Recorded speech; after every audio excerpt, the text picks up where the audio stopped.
Welcome, everyone, to a new episode of the DL. I am your host, Tyler Robertson. This is the show where we talk about everything going on in the heavy truck, the equipment, the diesel-powered world that we live in today. And I'm really excited about who I'm about to introduce you to. So this is someone that has been there, done that in this space, grew a business, sold the business, still kind of in the space, at least in the world of ground support equipment and diesel powered and gas powered equipment. And he's got a great, interesting story. So if you've ever wondered, how do you grow a company? How do you pivot a company? How do you do all these things? I'm hoping Craig's going to really be able to unpack a lot of this for us. So Craig Kruckeberg, welcome to the DL, sir. Thanks, Tyler. Thanks for having me in. You know, I tried really hard not to throw an L in your name there, and I think I still did it anyway. So I apologize about that. But let's just kind of want to give everyone like a little bit of an intro to who you are and what you've done in our industry. So do you mind kind of unwinding and just giving us the little brief overview of Minimizer? What was the story there, and what products did you sell? And let's just start talking about that for a minute. Oh man, you're gonna make me go back about 35, 40 years here. No, Minimizer was actually started by, we say my father, but it was actually my mother that started it. Truly, my father drove truck. He was an owner operator. Then he had 2 trucks. And one day, I always had shiny stainless on because he always pulled Caterpillar equipment. And so he had shiny stainless fenders on. Well, he had to put a new set on one day, and it was the Saturday, and I had my trunk packed with beer. I think I was, 16, 17 at the time.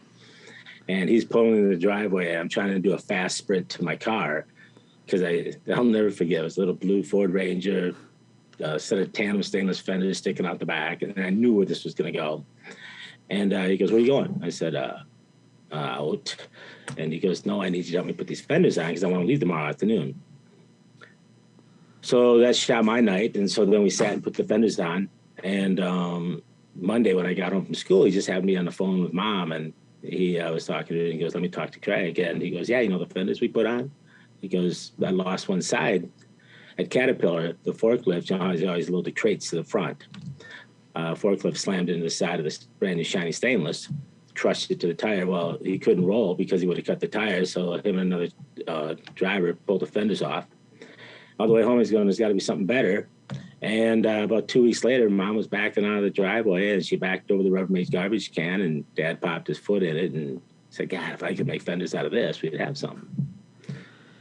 And that was in 1984, and I ended up buying the company from them in 06, 07, and selling to private equity in 18. So did plastic fenders exist back then, or was this like a new thing? 'Cause I do remember, I sold trucks. I worked at a dealership. There was a lot of, like you said, like the stainless steel metal type fenders that were always dinged and banged up, and we were selling to loggers and a lot of construction type guys, and it was just like the never ending thing. So was it brand new at the time? I'm going to say in Europe it wasn't, in some things, Europeans are significantly further ahead than we are in things. But, and then when we tried to lobby to get, so fenders became mandatory, it's a little selfish, get a mandatory on every single truck in the country, right? We tried to lobby for that. And one of the pushbacks was, well, we're not like European countries. We don't have horse and buggies still to this day, and people walking alongside the road and getting sprayed. And it's kind of an eye-opener at that moment. It's like, that explains a lot. And so they never, that's just the cost expense at ATA and OIDA. We just didn't feel was relevant and didn't back it. So I know you have a book, by the way. So you sent me a copy. I read it all the way on a plane ride. I had to go out up to Minnesota, actually. I tried to visit you, but I got a little tied up. So success comes overnight. You're going to jail. So good book, by the way. It was great. And I know a lot of your stories in there on how this all happened. But for entrepreneurs that are maybe listening to this or have an idea, did your dad and mom go get outside funding? Did they just start building stuff? Like, how was it? Do you remember at all how it got started through this whole process? Yeah. And then that's the funny thing that is we've laughed about that now. In the beginning, everybody just laughed at the idea, right? Even the banker. And so he sold both his trucks to fund this and to fund it, right?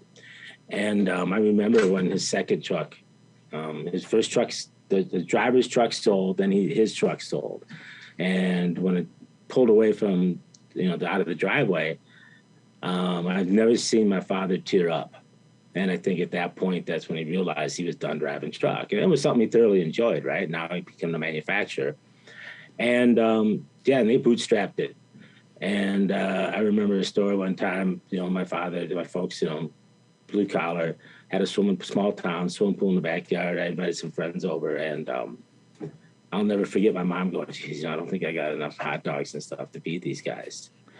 I didn't realize how broke my parents were until that moment. I had 2 little kids and I was broke, and it's a funny little thing now, but no, they self-funded that. He sold his trucks, and our first, we used to have to pay cash when they delivered plastic to us.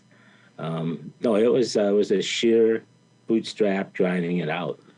So there's no outside funding. Yeah, I mean, this is, resonating with me, right? And I think a lot of times people have this idea in their head that I got an idea, I have a product, or I got a service, I need to go get a bunch of money in order to make this thing work.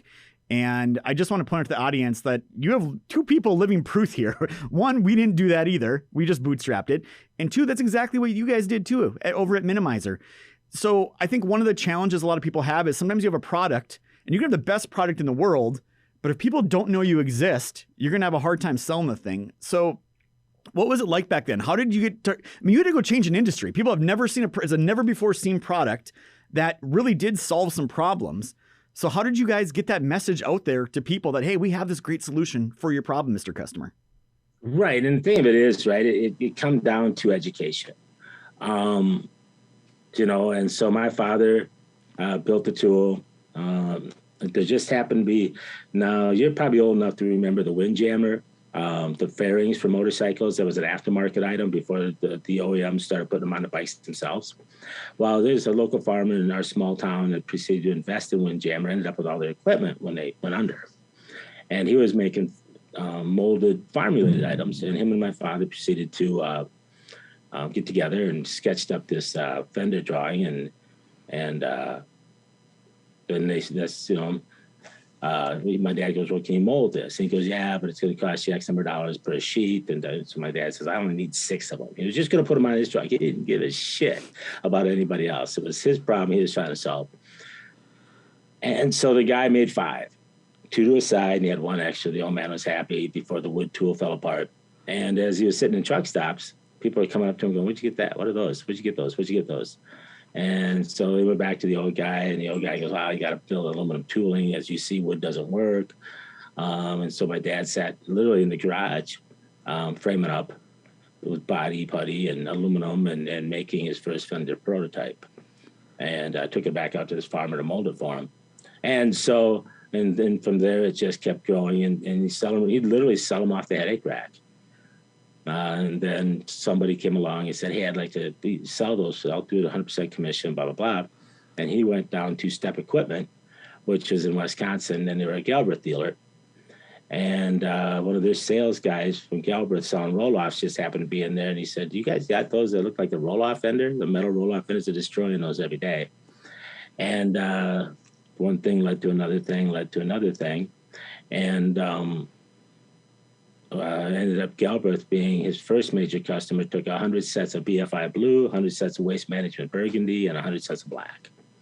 And that's kind of really, my father was in the bathroom throwing up because that just ended up being about 1,200 pieces of plastic that he had to pay COD for when it came in. It's like, how the hell am I going to do this?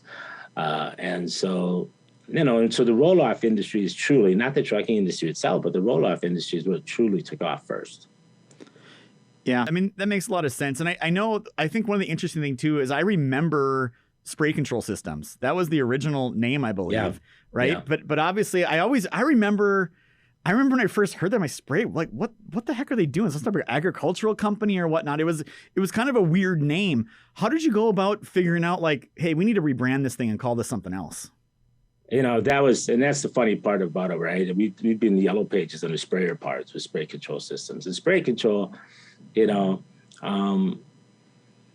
father was a serial entrepreneur, and marketing wasn't his strong suit. And so spray control systems was a system of fenders that controls the spray coming off the tires. And he really thought that he could push the trucking industry to really give a shit about the four-wheeler getting hosed, right? No, just keep my equipment clean. I really don't care about the cars around me, right? And that was a learning curve. And so then we started doing some advertising in the Hauler magazine. And then the rebrand was the frustration with spray control systems, as you stated, sprayer parts. And we just happened to have a flyer sitting there that said minimize spray, minimize expense, minimize weight. And I thought, okay. And then that just transitioned over to minimizer. I wish I would have kept the journal. You know, my mother kept the journal every night. She made supper. She wrote in the journal. I wish I would have done that to better answer these questions. But that's pretty much where the transition was from those three items, because that's what we did. We minimized weight, expensive spray. So minimize it. And now don't get me wrong. We have truck drivers when they would search for us on the internet, just loved us because they would accidentally key it in wrong and they would end up over at Minimizer Bras. I'm sure no one was complaining too much about that. Not in the trucking industry now. Well, so one of the interesting things is I don't remember a lot of ads in my life, but I worked at a truck dealership. I got kicked out of college, went back home, tail tucked between my legs, went to work for my dad. Him and his brother started a truck dealership, and that's how I got involved in truck dealerships. And I was always reading industry magazines, but I actually remember seeing, I don't know if it was in magazines or your actual product, but I do remember it pretty vividly, seeing little kids jumping up and down on top of minimizer fenders, the whole family sitting on top of them. And it really stuck out. How much did you guys focus on the marketing side to say, hey, we're going to be different. We're going to kind of push this brand forward and explain what our product is to people a little bit different way than everybody else does? When we first started, doing, so really truly our first pure marketing was, we had an ad agency. He had a new sales guy there down in Hormel pitching him. Well, to get back to cities, you go to Minneapolis, you go through our small town. And they had so John Risdahl, he owned the ad agency at the time. And he had this new kid. And he says, hey, I'll buy you lunch if you can make a sale at the next place, that we see viable. And we had a sign on the highway, and we were literally in a single wide trailer and connected to a hog barn. That was our original facility that we gutted the hog barn. We had to take the rafters out, use cables to hold it together. Thank God we didn't have codes in Blooming Prairie, Minnesota. And so they came in and they pitched a press release and put the whole, we'll send it to 100 magazines, a picture and a one-page article, and the magazines will put it in, and then people will call you. Well, yeah, the people that call are the sales guys, because that's a lead generator for magazines. Sales guys is the press releases to call up new companies, right? And they'd call up and say, hey, we say you got a press release. I don't know when the editor is going to put it in, but we can get you an ad in next week. If you want to run an ad. Well, we couldn't afford that shit. I paid the guy $600 to send out 100 press releases and 100 pictures.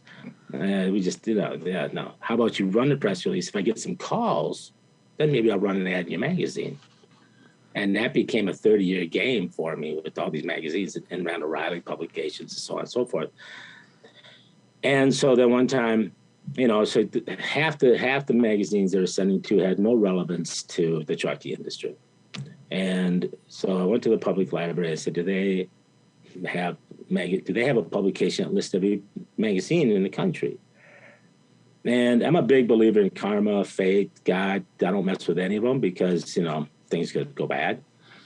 And she goes, you won't believe this, but I just got in, because we're a branch of a bigger public library. And she goes, I just got in these books about, 4 inches thick each, 3 of them that list every periodical in the country. And it's like, wow, really? And and they were printed on, like phone book paper, real thin. Now, I'm not the brightest guy in the family. And so we boldly didn't have any money. So it cost me like $4 a week to bowl. That was the highlight of my entertainment. And I took one of these books and I took a yellow notepad and they go, Craig, you're out, man. You going to bowl or you going to work? What are you doing? Went through all 3 of these books, line by line by line, and ended up with 350 different magazines. And so then we just changed the part number in the first press release they wrote for us. My mom would hand address the envelopes, and she'd run down to the local grocery store and get 350 copies of a photo that we'd made, and she'd stuff those, and we'd send them out to the magazines. Yeah, we get the magazines to call, but then sometimes they'd run them, and I told the magazine guys, well, just run it. If I get some calls, I'll advertise. And when I sold Minimizer, I believe we were spending $1 million a year with Randall Riley. And across, the trade shows, the ad budget for Minimizer was about $4 million, not sales and marketing, just marketing. And Randall Riley was a big. I got nothing but good things to say about Randall Riley because they understood it, right, and they helped. And I got to beat them up on price and so on and so forth. But that is truly, the steps that were taken, and it didn't happen like that. If it did, I'd be going to jail. Hence the name of the book. I will say this is what I love about bootstrap companies, right? Because when you don't have a lot of money to throw at something, you have to start looking at alternatives. You have to start thinking a different way. What's cost effective? What's the best use of every single penny? And I've seen this a lot with companies that raise a bunch of money, get a bunch of money. They just tend to throw a bunch of stuff at the wall and see what sticks. And they do it kind of the opposite way that I would prefer. And it sounds like the way you preferred as well was like, let's go figure out what works here and what doesn't and be smart about this. And I can't tell you how many entrepreneur stories I've talked to with people who have done the same thing. Bootstrapped, thought about it differently, had no ad budget essentially, and had to go find a way to grow their brand and do this thing. And again, for people listening, the book definitely goes into more details about all this, but it's a great story about what happens in our industry. So short version is you bought this from your parents, you then grew it, and then you mentioned in the beginning that you sold it. So what happened? What did you wake up one day and just be like, I'm done with Minimizer, I want out? What was the pivotal moment where you decided, I want to sell this company? So like I was saying, companies outgrow people. Okay. And I seen it within my organization, and I didn't realize it out of the gate. But I got to a point where I'd be working Friday nights, my own book work, et cetera, et cetera. So I did everything within the organization. And then you slowly, as you know, you bring in, they always say the first employee is the hardest to hire. I got my twin sons have their own businesses, and I was, and I keep telling that, that the hardest employee, the first person that you hire is the hardest, right? But they're probably the best because you'll analyze the hell out of it. Make sure they got the right resume, da-da-da. And so anyway, so long story short, I started hiring a team. I hired a CFO, a chartered accountant from Europe that happened to be in Minnesota. And when I get to Stinar to a certain size, that'll have to happen again, I'm sure. Just more well-rounded than a CPA. And then I hired a VP of Ops. It was basically just go manage people for me. My CFO managed the books, great. And him and I were a great team because he hated people and he hated spending money. And I love spending money and I love people. And so it made us the perfect team. And there's enough respect both ways. And so I had these, I grew it to the point where I had people where I didn't need to be on top of it all the time because I enjoy being on the plant floor, hanging out with the team, et cetera, et cetera. Well, then we proceeded to, got in the opportunity of truck racing with another series that was fraudulent, went defunct, but it became great content for Minimizer, okay, with our products. And so we created our own series, and that took off. We were just going to use it for content, a couple of races, et cetera, et cetera. It took off. And so I was helping the marketing department. I was focusing on that.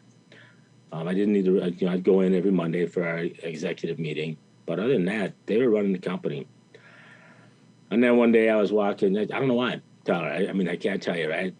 Karma, God, pick one. I was just walking through the lobby and just doing my normal thing. And I walked into my CFO's office and I said, hey, what do you think we can get for this thing? And it wasn't on my mind to sell. He gave me a number. I went, oh, shit, I could live off that. And he goes, well, now don't forget, you're going to have to pay 30% plus tax. I went, okay, now I need a calculator. And I went, all right, fine. I can do that. Yeah, I can make that work. And that was it. Okay, there was no plan for tomorrow. I just spewed this out at him. And so we went to work, and he goes, well, all right. And I said, well, let's sell it. And he goes, well, you want to talk about this? And I said, we just did. He goes, that was like 3 minutes. And I said, yeah, so we just did. And he goes, do you want to go and talk to Robin, my wife? And I said, no. For those numbers, she'll scream sell louder than Mortimer did. Okay. And so, yeah, no, I know where that answer's at. And we were in the process at the time. We acquired another product line for the heavy truck industry, and we didn't have a place to build it. And so we were in the process of getting that company, acquiring it, and as I was decided to sell. Well, we decided to sell November 18th of 2000 and let me think about this, 17. Okay. And all of a sudden, we were going so fast. I was fortunate enough to be in an industry that I sit on a forum, on a heavy duty board forum, 50 CEOs and presidents of guys that make truck parts. And so they were a great resource for finding me the banker that could help us sell, blah, blah, blah. We said, So there was a learning curve on how to sell to private equity and how to sell your company through that process. But it was just, I don't know, Tyler, why I decided I wasn't having, everybody goes, were you having a bad day that day? And just decided, I didn't want to sell the company. No, I wasn't. It was just, I was just guided down a path. And that corporate office I was standing in that day is now Leo Augusta Children's Academy, because Minimizer built a new building and moved out of town. And now that corporate office is Leo Augusta Children's Academy, a child care facility and education center. So I think I made a lot of promises over 30 years to the man above. Like, man, he's going to just help me out here today. I'll make sure I pay you back and da-da-da. And so Leo Augusta is now fledging that office. And when we couldn't run Bandit during COVID, so Stinar, we had to push Stinar into bankruptcy to be able to buy it, like GM during the recession. And so, like I said, I had a chartered accountant. He was phenomenal at this process. We pushed him into bankruptcy, became debtor in possession, came out of bankruptcy August 3rd. I sold on August 30th. Okay, so Stinar kind of coasted because we had to unravel a bunch of Craig's shit out of Minimizer. And at the end of it, so the 19 was really, I'd walked through Stinar because I sold to him, and we'd walk through when I was buying it, but I'd never walked through it. And first week in 19, I spent 6 weeks up there out of the gate. Just that's a whole nother podcast. All right. So you sold Minimizer. And by the way, I get asked that question all the time. Tyler, what are you doing? When are you going to sell it? Are you going to sell it? Blah, blah, blah. And I just keep, I can say, as a business owner, I'm sure you had this too. Your mind starts thinking different things. And I've come to the realization that either one or two things going to happen in my life with diesel laptops. Either I'm going to sell it or I'm going to die. those are my two outs. So it's really a matter of, me making a decision on when, I can probably take care of one of those, not the other. Right. Right. But the thing of it is, I was going to give it to my kids, right? I was going to have the kids take it over, and I was going to have them make payments to me as I made payments to my father. Right. Yeah. And, the hardest thing is to tell, my twin boys, Tyler and Trevor, you're not qualified to run this thing, man. And no way in hell I'm going to, trust you to make a payment to me. And plus, by that time, they both had their own businesses. Yeah. Okay. So, but yeah, I mean, that was generational. That was the vision. Yeah. Yeah. I don't, as a parent, that's a hard one, right? Like, I think it sounds like you did it right. Your kids, they picked a path and you're doing what you can to support them and being there for them. And I feel my kids are only 9 and 11, right? So they got a long ways to go. But man, that's hard to ask your kids to take over something you built. That's a hard stretch, and generational stuff's tough. That's my family business actually is from. But so you got Minimizer, you sell it, and you mentioned two things I guess I want to talk to the audience about. One is Bandit Racing, and then two is Stinar. So let's talk first though about Bandit. Is that just because I can see that, right? Trucks racing around a track. By the way, very cool. We went down to your event you had in Charleston. I know COVID kind of closed things up here a little bit for that whole Bandit Racing. But what a tremendous experience. I absolutely loved it.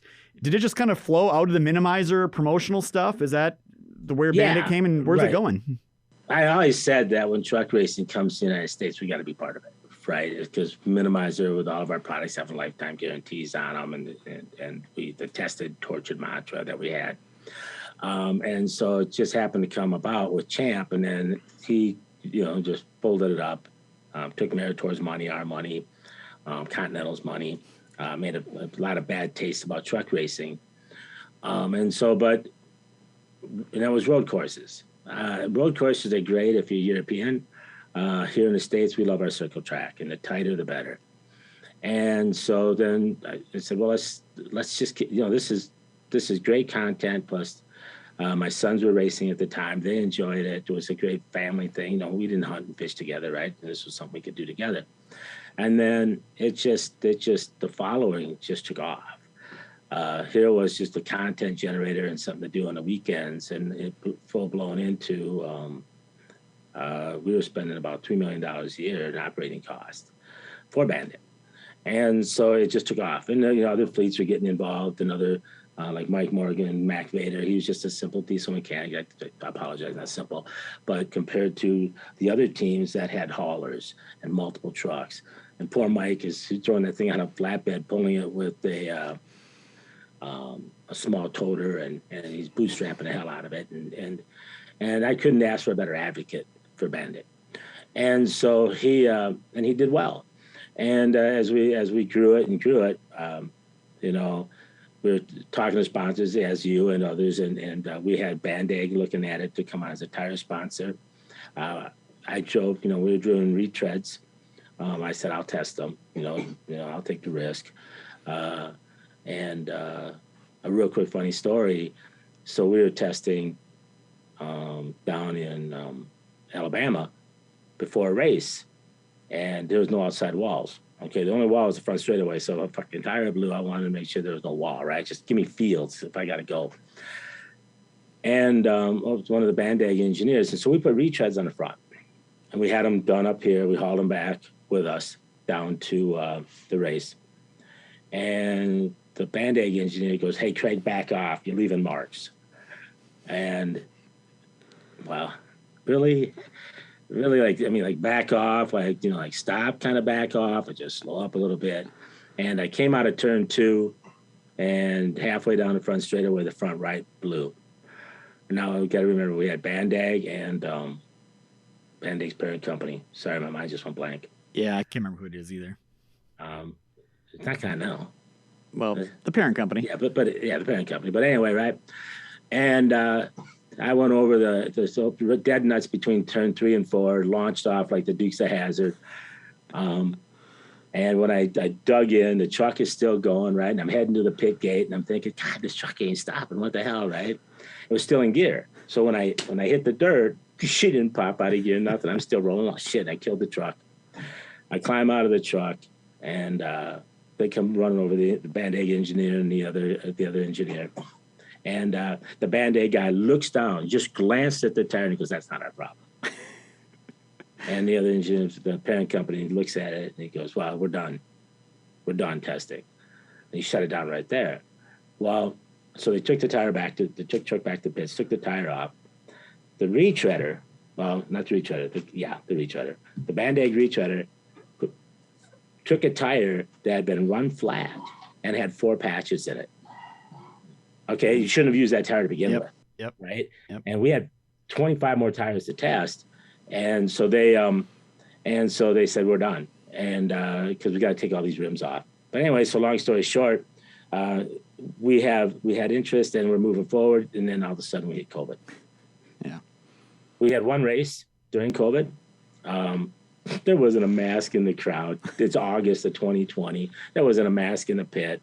Nobody died. But I did, we had to have a COVID protocol. We used the tracks.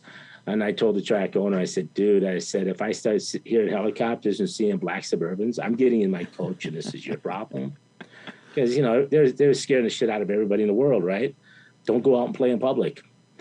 And so then we had a few races in 21, and then come down to this year. And we pooled all the teams. And I said, "Guys, what do you want to do?" We all have Mike Morgan is the only one that didn't have multiple haulers. We travel 20, 25,000 miles a year. Yeah. Price of fuel. And these guys are small fleets, right? And they're going, you're going to raise the purse? I ain't raising the purse. And so we just put Bandit on ice until, it becomes economically feasible to race again. I mean, if I know anything about you, I'm sure we haven't seen the end of Bandit racing. So I look forward to when it does come back. And then Stinar, a market you knew nothing about, I'm assuming, when you got into the ground support equipment market. So how has that been? Or did you know something about that market before you bought a company? No, we looked at buying Stinar because we bought a company that's a mobile wash. You sit in, it's like a little mail truck, had water tanks on it, and a car wash brush, and we washed truck trailers, right? Washing the trailers, right? You could wash a trailer in 8 minutes. A little thing you drive around. They got the trailer washes. You can go in. They use pressure washers, or there's some stand-up units. But this was a pretty cool thing that the guy had invented, and he wanted to retire. We bought it from him for a couple $100,000. I thought it was a steal, and but we couldn't do it at Minimize. We weren't. I had the engineers, but I didn't have the facility, so that's why we were going to Stinar, because they understood hydraulics, they understood wiring, they understood water, et cetera, et cetera. And to this day, I still haven't. That product is still sitting in the warehouse. I haven't got to it yet. But so that's why we're acquiring Stinar, for the knowledge, okay, not for ground support equipment or whatever. And then, so like I said, in 19, me and Amy, my CFO, I was my controller at Minimizer, came with me when they sold, because I needed somebody, and she was the best choice. And she wanted to work for a family company, not a private equity. So she came with us, and so the first 3-4 months at Stinar in 19, in one day, we closed it up. We were selling it, keep it, close it, keep it, and nobody's going to want to buy it. And that's how it was, right? I always tell everybody, Stinar was like somebody stuck me in the middle of a junkyard and gave me the old school toolbox, about this big with a rounded lid, and said, here, build a car, and it's got to run. It wasn't a startup. I mean, I'm digging things out. I mean, it's a 75-year-old company, and 35 years ago, they were the #1 ground support brand in the industry. And the guy that bought it from the Stinar family just tanked it. And so now I got the pieces to the car laying out in front of me. We're putting it back together. We just had to bring them into the 20th century. They had LED, the LED lights were an option. In 2019, LED lights were an option. If somebody would not have took those, I would have been in every Napa store, truck parts store, whatever, looking for incandescents in their box underneath the counter. Okay, and that was messed up. And pretty much my first week there, I was oblivious. Okay, my welding class in high school was, I found the best welder, and I went behind the screen with him. And went, all right, hurry up, man, get that weld done. I didn't run a single weld. Okay, that was my welding experience. And so hydraulics, I was in plastic, right? And to this day, if somebody asked me to install a set of fenders after 30 years, God, please give me some help, because I don't think I can still do it to this day. But I can sell the shit out of it, right? But anyway, so when we were up there, I was new to the thing, and my personality is a little different. These guys, the average length of employment at Stinar was 29 years. The average age at Stinar was 61. The highest paid guy on the floor was $18 an hour. I'm looking at them like, guys, why the hell are you here? Why did you quit? I like it here. My wife's got benefits, because they didn't have benefits. They had vacation, but no benefits. It's like, what? Why you're still here? Well, then I found out why, because nobody is holding them accountable. What a better job than that? I go to work, get paid a few bucks, and I don't have to really be accountable. And so I walked up to them. They were working on a set of presidential stairs, and they had a problem. And I said, hey, what's up? Well, we got a thermal expansion problem. You probably wouldn't understand it. And I said, well, I do only have 9 months of cooking school, so I don't know. I'll explain. And so they had run they made some changes, and then shifted to Alaska to the lock valves. Well, on the presidential, so we built the stairs that the president gets on and off of Air Force One with. Well, the outriggers can only have 50 pounds of pressure in the event that somebody's foot's under it or whatever, right? And plus, the pilots don't like it to go bam and bounce against their plane. And so the lock valves, they took the truck out up in Alaska, used it on maintenance for something, brought it back in, 60-degree building, it was 40 below outside, took it back out the next morning, the outriggers wouldn't come out. They'd locked. Now, if they would have had the normal 300 pounds of pressure, they would have came out. And so we had an issue. And I said, so the thermal expansion, huh? Let me think about this. Would that be like if I heat up popcorn and it pops, and would that be considered thermal expansion? At that very moment, all the guys on the floor, and to this day, the floor that moved down to Blooming Prairie when we moved the company, we're all still really good friends, right? It's like business is business is business. It's just a different widget, okay? And popcorn thermally expands when you heat it up. So, you know, if you dumb it down for me pretty good, I can keep up with you. And so Stinar, it got to the point where we literally were working with a company in the heavy truck industry that had a plant that was empty in Canada, and they just finished a 10-year contract. They had the people, they knew hydraulics, they had the engineering, blah, blah, blah. They were going to move it to Canada.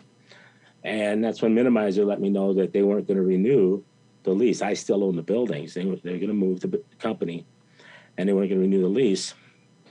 And, you know, and so we were getting pretty close to being sold, and Amy and I, she was in front of me. She lived in a small town too. We were coming back from Minneapolis.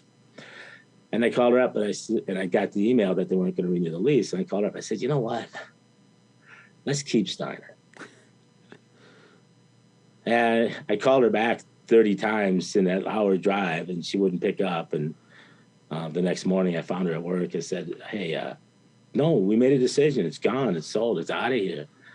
And I said, wow, then let's move it to Blooming Prairie, because I'm going to have all these buildings and nothing to do with them. Let's give it a shot.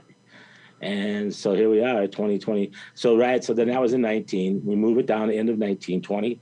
We roll into 20, and it's a different set of buildings than we're in now, just to hold it there until Minimizer moved out. I'm talking to Delta, VP of ground support. They flew up at the end of January, and I was getting impatient because I had to fly out to HDAW in 2020 to go for not for Minimizer, but for something else. And he goes, why'd you move it from Minneapolis down to here? And I said, well, dude, you don't need to be in a big city to make things. And you get in rural America, it's easier. And I know my vendors down here and da-da-da. So end of January, Delta's telling me, okay, well, we're going to replace every single ground support equipment in the United States in the next 5 years, from baggage carts to stairs to tugs, to everything. And I looked at him and I said, dude, there's no way that's physically possible, even if me and all my competitors solely work for you. And he goes, I know, but I have to tell my boss something. Sounds like a big company. So, yeah, totally big company. And hence, I haven't heard from Delta since, because what happened in 2020, that shit just went away. And thank God, because it gave me time to clean Stinar up.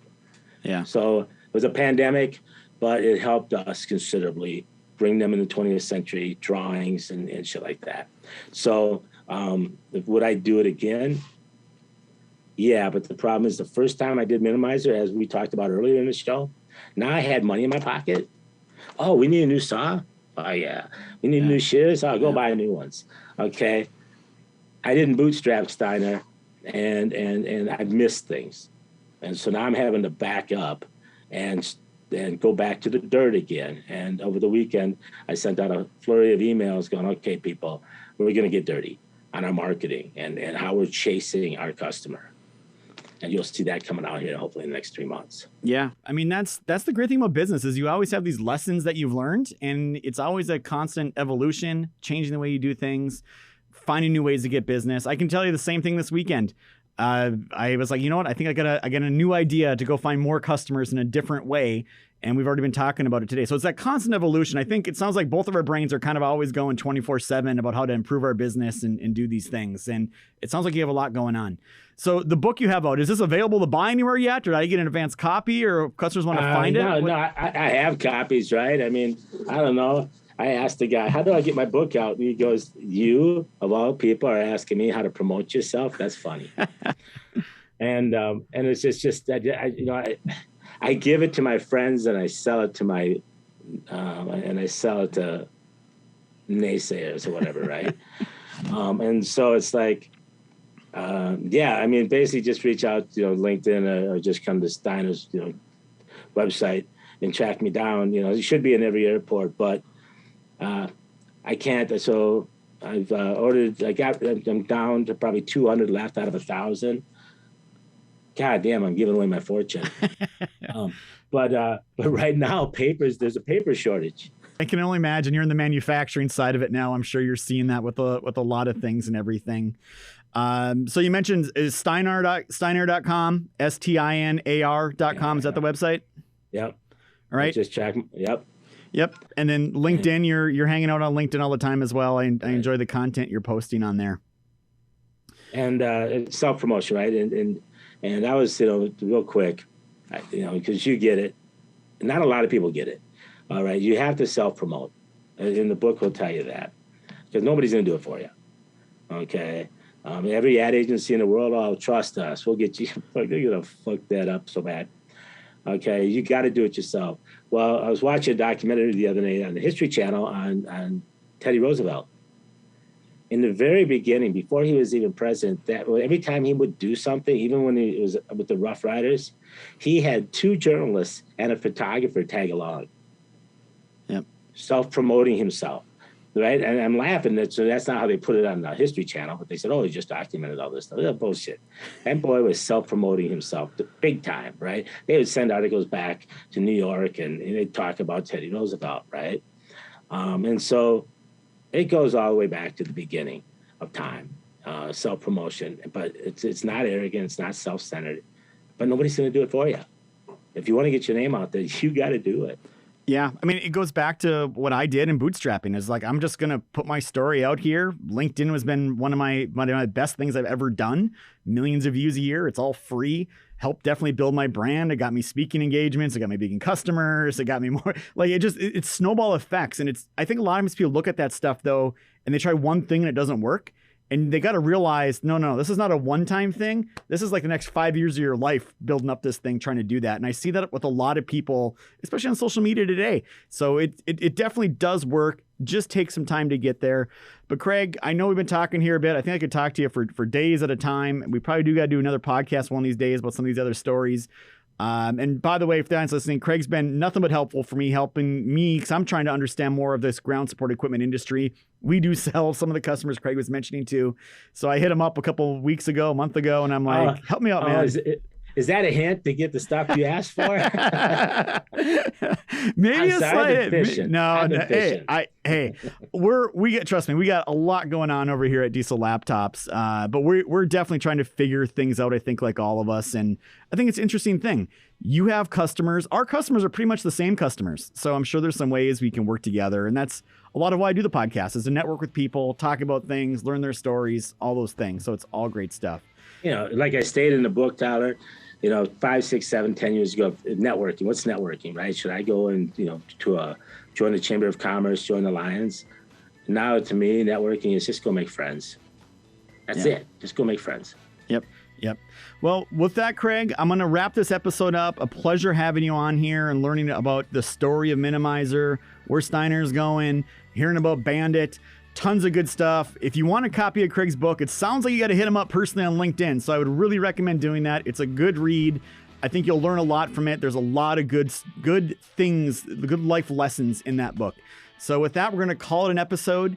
And as we end every episode, it's not just diagnostics. It's diagnostics done right. And that includes Diesel getting into the ground support equipment business. We love what Craig's doing over there at the racing.